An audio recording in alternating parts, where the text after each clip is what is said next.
एक रुका हुआ फैसला एक ऐसी कहानी है जो सिर्फ एक कमरे में होती है, लेकिन आप जानते हैं ये इस बारे में गहरी बातों से भरी है कि क्या फेयर है, हमारी क्या जिम्मेदारी है और लोग सच में कैसे सोचते हैं। एक जवान लड़के पर अपने पिता को मारने का इल्जाम है। जूरी के 12 लोगों को तय करना है कि वह गिल्टी है या नहीं। यह कहानी उस समय की है जब भारत में जूरी सिस्टम चलता था और यह हॉलीवुड फिल्म 12 एंग्री मेन की एडेप्टेशन है।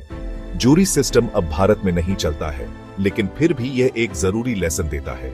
अगर वे उसे गिल्टी कहते हैं तो उसे मौत की सजा दी जाएगी।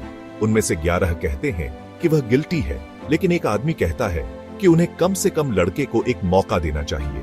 उसे लगता है कि अगर वे किसी बच्चे के फ्यूचर के बारे में फैसला कर रहे हैं तो उन्हें सभी फैक्ट्स और चीजें कैसे हुई यह सब देखना चाहिए। धीरे धीरे यह आदमी सोचने लगता है कि क्या चीजें देखने वाले लोग सच बोल रहे हैं, क्या एविडेंस को सही से समझा जा रहा है और क्या जूरी के दूसरे मेंबर्स अपनी फीलिंग्स को बीच में आने दे रहे हैं। जूरी में हर किसी के अपने आइडियाज हैं, कुछ अपने बैकग्राउंड या पैसे की वजह से अनफेयर हैं, कुछ बस अपना गुस्सा निकाल रहे हैं और दूसरे बस वही करते हैं जो बाकी सब कहते हैं। लेकिन क्योंकि वह सेंसिबल, पेशेंट और ब्रेव है, यह एक आदमी बाकी सभी को फिर से सोचने पर मजबूर कर देता है। आखिर में फैसला बदल जाता है, जो सही है और जो फेयर है वही जीतता है। किसी को भी सिर्फ इसलिए गिल्टी नहीं कहना चाहिए क्योंकि बाकी सब ऐसा कहते हैं। फेयर होने का पहला रूल यह है कि आपको हमेशा बेनिफिट ऑफ द डाउट मिलना चाहिए।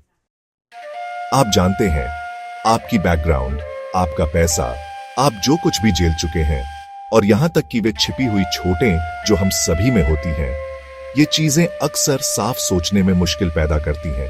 लेकिन जब फेयर होने की बात आती है, आपको सच में अनफेयर होने से ऊपर उठना पड़ता है। कभी कभी सिर्फ एक इंसान भी अगर वह सच और लॉजिक पर टिका रहे तो पूरे ग्रुप की सोच बदल सकता है। एक कमरा जिसमें कोई जज या लॉयर नहीं, सिर्फ अच्छे विचारों की पावर। खैर, यह फिर भी फेयर चीजें ला सकता है। एक रुका हुआ फैसला हमें सिखाता है कि एक नागरिक की सोचने की, सवाल पूछने की और सही गलत की समझ के साथ काम करने की क्षमता ईमानदारी से डेमोक्रेसी की बैकबोन है। यह फिल्म आज भी उतनी ही इंपॉर्टेंट है जितनी 1986 में थी, क्योंकि इंसानी गलतियां और सच की तलाश वे हमारे समाज को आकार देते रहते हैं। मेरा वीडियो देखने के लिए धन्यवाद और अधिक इंसाइटफुल कंटेंट के लिए कृपया मेरे चैनल को सब्सक्राइब करें।